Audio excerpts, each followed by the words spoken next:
Good afternoon, everybody, and welcome to EBV NATCON Business Plan Competition Lab, Office Hours number 9. And today, the title is Executive Summary.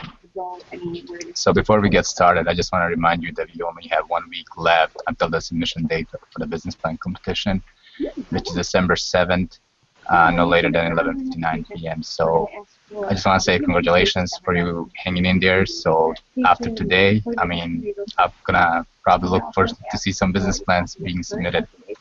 So we only have one more session left, which is on Friday the 4th, and it's going to be on tips for presentations.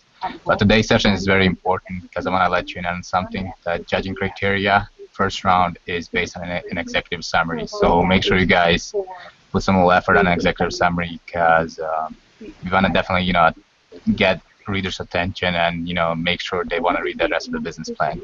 Because we have over 50 intent to compete forms, and that's a lot for some judging to review. So then you're probably just gonna look at the executive summaries as we go.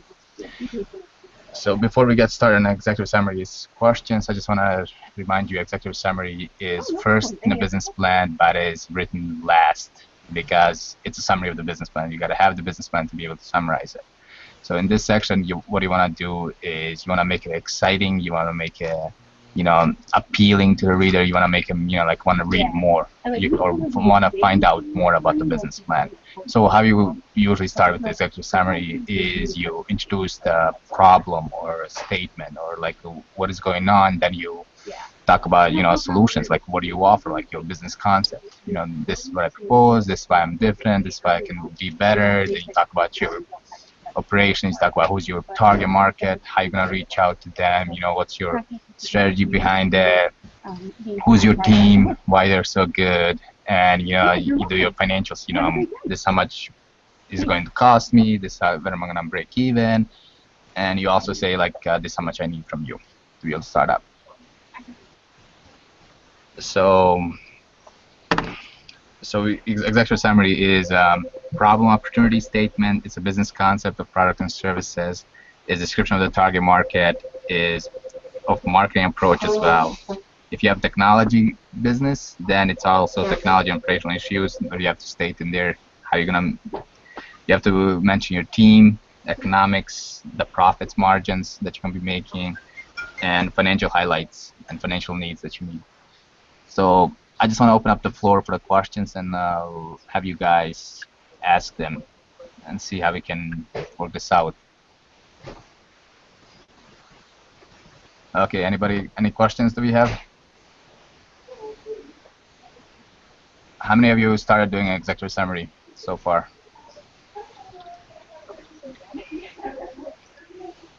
So I'm gonna use Lawrence as an example, if I can.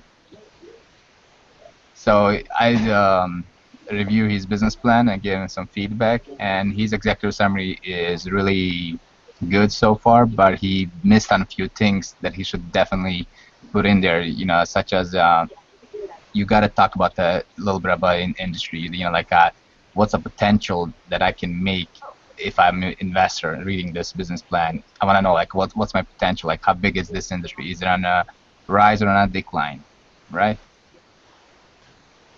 So we definitely want to make sure we identify our target market when we talk about like who's our customers. Make sure you be a little bit specific. Like they're this population, this segment, there's this many of them, and your approach, like what is your strategy about reaching them. And when you talk about your services that you're gonna be offering, try to include also economic model, like like what's the pricing, how much you making on each sales, like your profit margin, and like so when you do financial highlights, it's like I need this much to start. Here's when I'm gonna break even. These are my like fixed costs every month that I have to cover, and these are my sales going to look like. So those are the major things that you wanna cover besides introducing the opportunity or stating the problem. Okay, so we have a question from Eva. She said, is it okay to do problem like scenario or short story, or does it need to be less personal? I just want to let you know I would not spend more than 2 pages on executive summary, because you have to remember the reader reading it. He's not gonna spend the whole day reading your executive summary. Executive summary is like snapshots, so 2 pages or less. So when you introduce a problem, try to summarize. You already have a business concept that you already put in your business plan about your product and services, and you already stated like what do you do, who do you do it for. So try to summarize this. Just say like, okay, did you notice, like when you go to the restaurants that you face these type of problems, or you notice that you cannot do this. Like in sentence or two, it's good to put down, like what are the major issues that I come across, and they say like, and here's, like with my services or my products, like I'm trying to introduce this, and here's what's my, how I gonna be different from everybody else, and here's what's benefits of my services and things like that. Does that answer the question? So not too big of a story, maybe like sentence 2, 3, the most. Okay. Anyone else has any other questions regards to executive summary? So make sure it does not exceed 2 pages, please, because you're gonna get graded on executive summary. Like I say, first round of judging is basically based on executive summary, because it's over 50 intent to compete. So probably gonna have over 50 executive summaries. So we're gonna have probably 10 judges, and they all have to go through all of them. Hey Elvis, can you hear me? Yes, I can hear you. Hey, so I just wanted to make sure I'm clear. So we submit an executive summary first and then a business plan, or do we submit it at the same time? You can submit it at the same time, but they have to be separate files, like in PDFs. It has to be just executive summary and then just the business plan. Okay. So executive summary, you have up to 2 pages, and business plan, you have up to 23 pages, plus appendixes 10 pages. So all those, should be submitted separately. Or, appendixes can go along with the business plan, as long as you, title it out, appendixes, and then list 10 pages down the line. If you need help on naming the files or, separating them, just email me and I'll help you with it as well. Okay. I have no problem helping you. Just make sure you send them in a Word document so I can, enter, get access to it. Sure. Okay, guys, does anybody have any other issues with executive summary, or have you any thought about, like what to put in there? I have a quick question about it. Yes, go ahead. Is there a disadvantage to only being 1 page with your executive summary, or is it okay? That's perfectly fine. There is no disadvantage. I mean, if you go to the EBV website and you check out some examples of the business plans, I would recommend checking out the, what is it called? It's called Clay Miro Services. Clay Glass and Mirror Services LLC. They only have 1 page executive summary, which is really good, but they like listed a lot of things, like important things about it. So the most thing is, this is like executive summary. It's all about getting the reader to read more. You want them to find out, like, how do I want him to read more about my business plan. So I want to get him interested, and I want to get him excited about it. So he can start reading more and find out, okay, how is this going to work out, right? So that's why you always state the problem. Like, okay, if he believes in a problem, if you get him, to believe that is a problem out there, then he's definitely gonna say like, okay, yeah, I've seen that happen, or that happened to me as well. And definitely I want to see like what's your solution, and you propose a solution and he likes it, then you're gonna say, okay, so who can we market this? How big is the market? How big is the industry? How much money we gonna be making? So he wants to check that out. Once he checked that out, and say, okay, let me see, how we gonna reach out to this target market? Like, what is our approach going to be, our strategy? And then he's gonna say, okay, that's good. Now let's see how much money we could be making on each of these sales. And once he finds that out in an executive summary, then he also gonna say, okay, who do you have on your team, right? Oh, is it going to be you? Who's your, maybe key people that are gonna help you with this? And then he's gonna say, okay, like when I'm gonna plan on getting my money back, like when you're gonna be breaking even, like what are some of your costs you acquire, how much do you need to start, like financial highlights, and what are you asking from him? So all those things, can be summarized into 1 to 2 pages. But 1 page is perfectly fine. Hey Wayne, how are you? Okay, so you can type your questions in vain. If you have a problem with the mic, I have no. Okay. Okay, Wayne has a question. He said, I have a question regarding technology and operations. If you have any questions from the business plan as well, please feel free to ask him right now, because we only have 2 sessions left, this one and the next Friday. So technology and operations, if you put in an executive summary, which means it's usually intended towards new technology, new inventions out there that you're going to be utilizing, that you need them to be able to be successful in this business, or you need them to be able to create your products or services. So that's why you put this technology in. So if you come out with something, say I'm gonna change, like Facebook page with something they're gonna, of course the reader is gonna wonder, like, okay, what technology you're gonna be utilizing, what software is gonna be utilizing to change the appearances of things like that. So that's where the technology comes in play. If something big that is hard to understand, like from common sense, then definitely technology you gotta put in there. Because that's a big piece in executive summary or in your business. If without this technology, my services cannot be offered, then you have a problem. So reader definitely, if you have something good, you're solving a problem, and you offer your services, and those services are in need of something else to be provided, like technology or things like your software, so then the reader definitely wants to know about technology. I hope that helps. Let me know, guys, if you have any other questions. Can you hear me? Okay, so we have Eva. Okay, thank you, Wayne. I'm glad that. Okay, so Eva has a question about appendixes documents. I need to have the kids menu and the regular adult menu as a necessary appendix. Definitely. In your case, Eva, if it's restaurant, you gotta have a menu. I would even recommend like making a menu and just sticking in there, like in a PDF file, so that way they can see it, so they don't have to go through all of it. You can do. I can email you. There's there's a website that you can be able to create free menus. So you can always like try to save it and insert it in. But definitely menu, since this is a restaurant.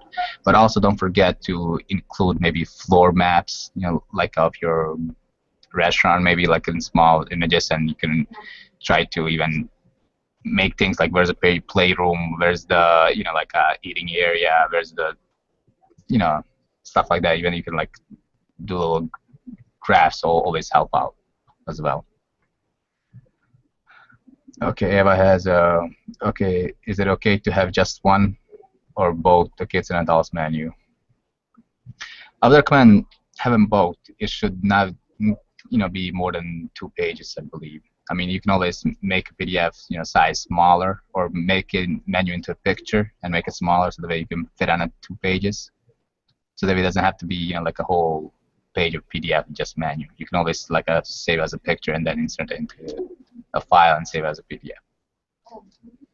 Okay, so we have Brittany. She said, can you send that to me too, please, so I can create menu? Yeah, I'll take a look at it and I'll email it. Okay, I'm glad that's gonna work out for you, Eva. Thank you. Okay, anybody else have any other questions about it? Any other questions from other sections of the business plan that you might need to work on?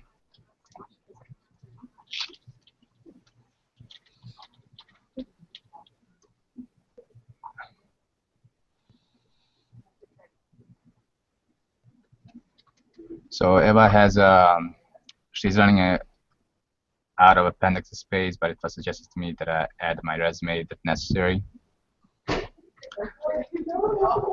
Adding your resume, you can do that, but you can always make a description, smaller description. That way, it takes less space, and you can just do your experience behind it in a paragraph or 2.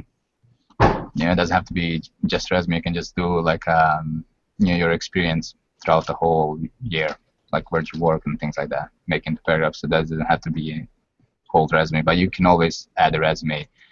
I would recommend on appendixes, like I say, use images, make them smaller so that you can put few of them on one page.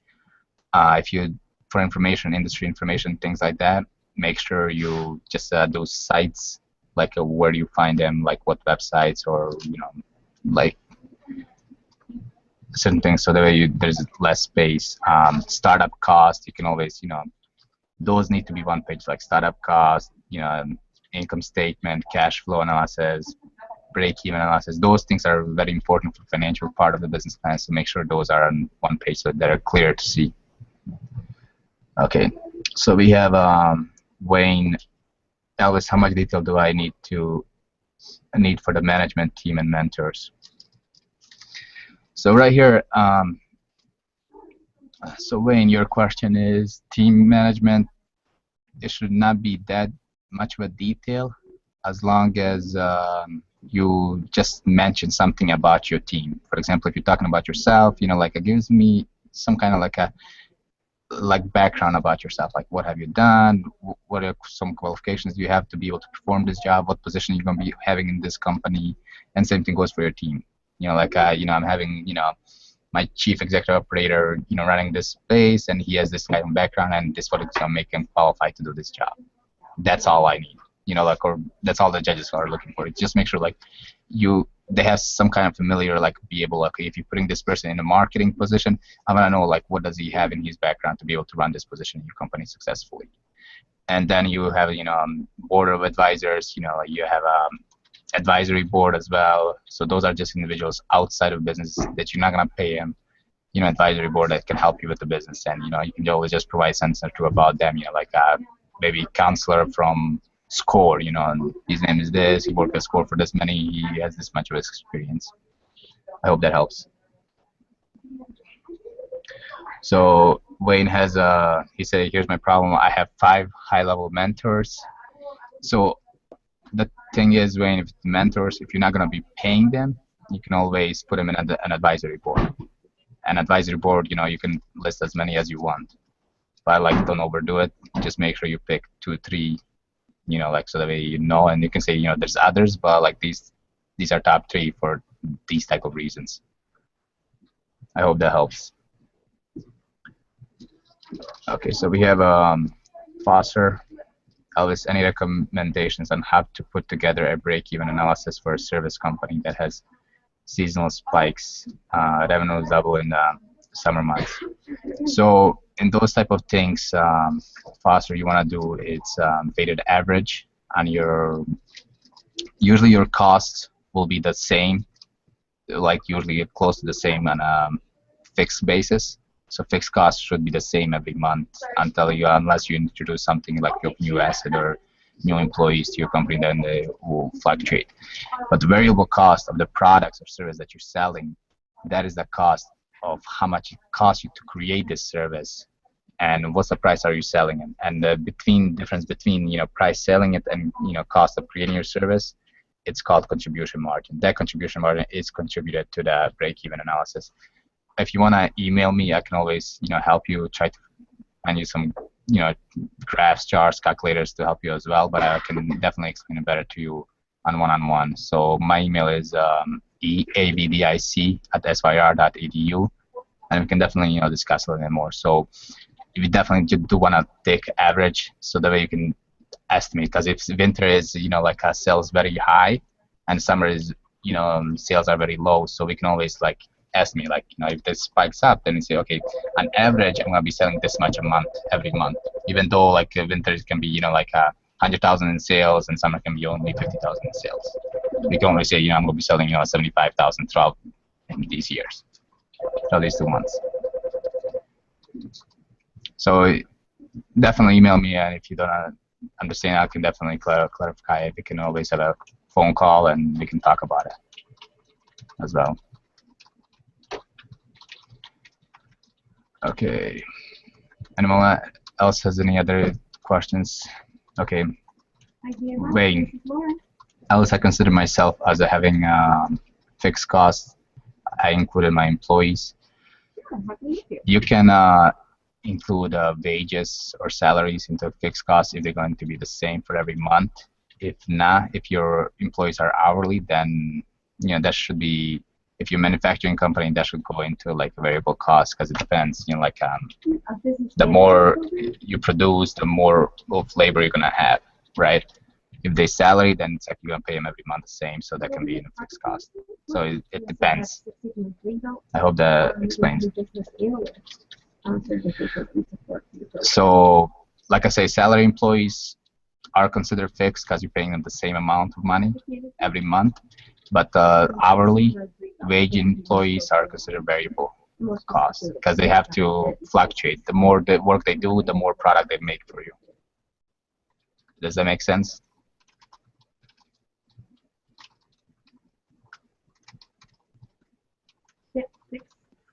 Yeah, kind of like that. If you get the more customers you get, the more employees you do, it's definitely gonna be considered in the manufacturing costs. So when you work on your break even or like a profit margin, what you want to do is include it into variable cost of the product. So if you're paying your employees, let's say $10 an hour, and let's say to make one product or service for you, it takes 15 minutes, right? So 15 minutes to make one product. So that means like I'm paying $10 an hour. That's $2.50 for that labor.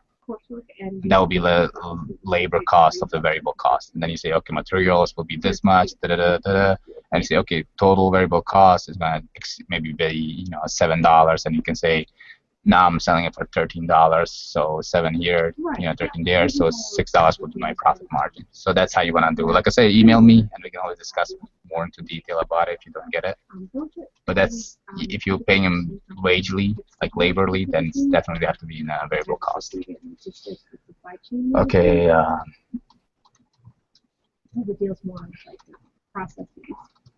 Yeah, same. Even if your service, it's the same thing. Like for what's their hourly wage, how many employees can they service for that hour, and then you spend. So if you pay them $10 an hour and they service, 10 employees, that's $1 per employee that you can pay. So like if each employee, you charge it you charge a customer, $10 to come in, and your one employee can serve 10 of them, and he gets paid $10 an hour. So it means like each customer is costing you $1 per labor. So if they pay you, $10, then it's like, okay, $1 is labor. How much of, like other variables that are going there? Is there equipment or supplies they're going to be using, materials they're going to be able to help them with certain things that they're going to be doing? Yeah, like I say, if you email me or you give me a call, we can always discuss this further. Okay, anyone else has any other questions regards to executive summary or other sections of the business plan? Just let me know, because today is you should have your business plan done. Review it, and submission is next week. So we all got an executive summary. We all know what to do, right? We state a problem, we identify our solutions, which is a business concept or your products or services, which means don't copy it from your business plan, summarize it, like make it nice and concise. And then you identify, industry, how big it is, you identify target market, how you're going to reach that target market, like what's some of the profit margin you'll be making, fixed costs, about it, and then like a break even, who's your team, and what do you need. So like, just remember those things when you write your executive summary. I would definitely recommend have somebody read it, make sure they get interested in it, and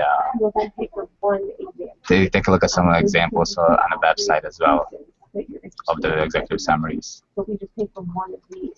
Okay, so Wayne has, I'm at 3 full pages. Can I forward you by, yeah, if you guys have it, like I say, I'm in the process of reviewing a few business plans, but definitely forward me and I'll try to get back to you as soon as possible with my feedback. Like I say, most of the business plans that I'm getting already are looking very good, but I always give feedback too, so you can improve it even better. Definitely, Wayne.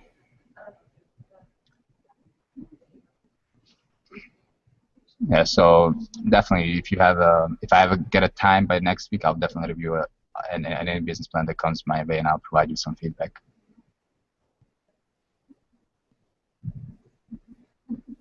Like I say, the whole business plan needs to be very concise. It needs to be like factual and should flow. pretty much. Because you want to be like a kind of like, you want to have a 14-year-old kid, high school kid come read and like, yeah, I get it. I'll be able to do this business if I just get all the things that I need. So that's how the business plan should be. It should be basically so kid can read and like, yeah, I understand and I'll be able to run this business. So if you have kids or cousins, they're like that kind of age, 14, 15, 13, have them read it and see if they understand it. If they don't understand it, then you might be in trouble a little bit. Yeah, because pretty much business plans should be concise and clear in that sense, because you don't know who your judge is, you don't know who your investor is, or you don't know who your banker is if you're looking to get a loan. So you always want to look into the side of who's sitting on the other side of the table. If I put my business plan in type of format that only I can understand it, or only for example, individuals like me can understand it, then I'm in trouble, right? So you gotta make sure, like, okay, I gotta make a business plan so that way everybody can understand it. They'll be able to run. So like that's why we always want to make sure it's concise, make sure it's clear, make sure there's facts behind it. So that's why I use the example of give it to a kid. If he can understand, then you're good. Okay, so Wayne has a question. If I identify I am an LLC in my business, do I need to phase it in a concept? Yeah, put in an executive summary and in a concept as well. I mean, that's only a word or two, which is not that hard, so make sure you just put it. Ava has a question. Will we get feedback after it is submitted? Just curious. You won't get probably not. The rules are, because we have anonymous judges and they have over 50 business plans they're going to have to review, so they're not going to have time to submit each and every comment for it. But like I say, you can always forward it to me. I'll give you some feedback, and you can always forward it to your SBA counselors, core counselors, any of your friends that are in different industries, forward them different sections of your business plan so they can give you some feedback as well. The more people you have review it, the better understanding you'll find out like what each and every one of them has issues with my business plan. Like I'm not putting this thing across clearly, so I have to work on that. So if you give it to 3 people and they all come across with one subject, maybe you're not identifying industry correctly, then say, okay, I gotta work on my industry, right? Okay. I hope that helps. Anyone else has any other questions? Okay, thanks, Eva. So Friday's all about tips on the presentations. Whoever makes the semi-finalists, then you're gonna have to present your business plan. But like I say, make sure you spend some time on executive summary and make sure it's nice, appealing, make sure it's, attention grabber, so that way you get through the first judging. Because I think judges are not going to review whole 50 business plans, trust me on that one. So you have over 50 business plans, and each judge has to review all of them. So make sure, like, they're probably going to go through executive summaries first round of judging. Okay, what are the side margins? 1 inch. Side margins are 1 inch. So how many semi-finalists? There is going to be 10 semi-finalists, and 7 of them are going to win something. So there's $100,000 in prize. First place is $25,000. Second place is $20,000. Third place is $15,000. Fourth place is $10,000, and then we have Best Social Venture, which is $10,000. Best Innovative Venture, which is another $10,000. And Best Venture for Helping Veterans, which is $10,000. So there's 7 prizes. So out of 10 people, 7 people are gonna walk away with some money on the EBV NATCON. So make sure you register and be ready for it. But like I say, first round of judging is gonna go down to 20 last participants. Then we have second round of judging, and that's gonna decide the last 10.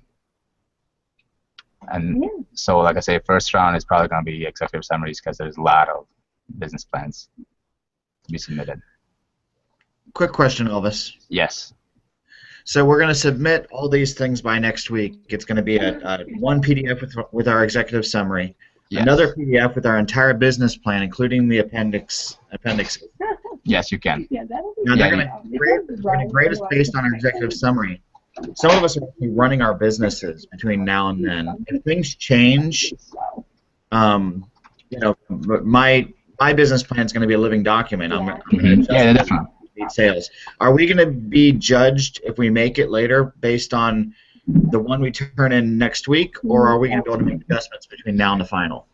So what I can, my advice to you on that one is save it for the presentation, because once you submit your business plan and your executive summary, that's it for the business plan, which means there's no more submissions. What you want to do is anything changes in your business plan, you want to put in your presentation.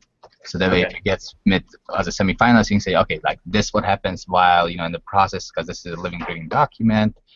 Between time and this what happened, and this how is going to impact my whole overall schedule or overall sales, whatever it is. So make sure you mention that in the presentation. Okay, thank you. No problem.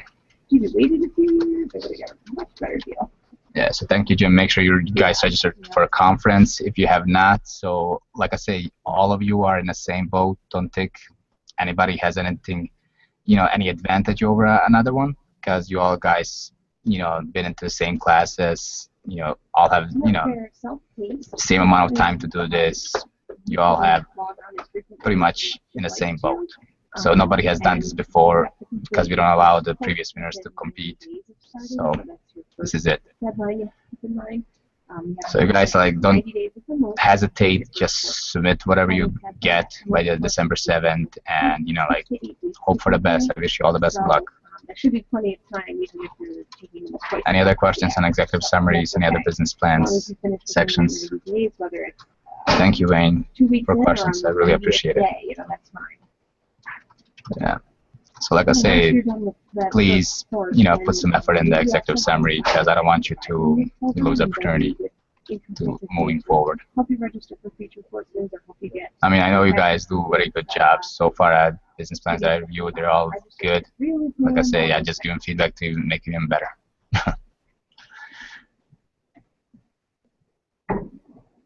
Okay, so if no one has any questions, I'll see you guys on Friday, and that's going to be presentation tips, how you're going to be presenting your PowerPoint presentation if you get selected to be 10 of the semifinalists for the business plan competition, how much time you're going to get for presentations, how much time you're going to get for Q&A, and we're going to talk all about that. Right, yeah. So if nobody has any other questions, we'll wait a minute, and we'll see you Friday. And like I say, I'm open for to review your business plans if you want to send it to me, and I'll provide you some feedback.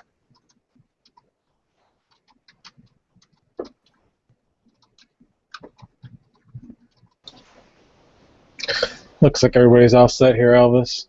Yeah. Okay, thank you very much, guys, and have a good day. If you want to take those additional certification exams, you may, if you're planning to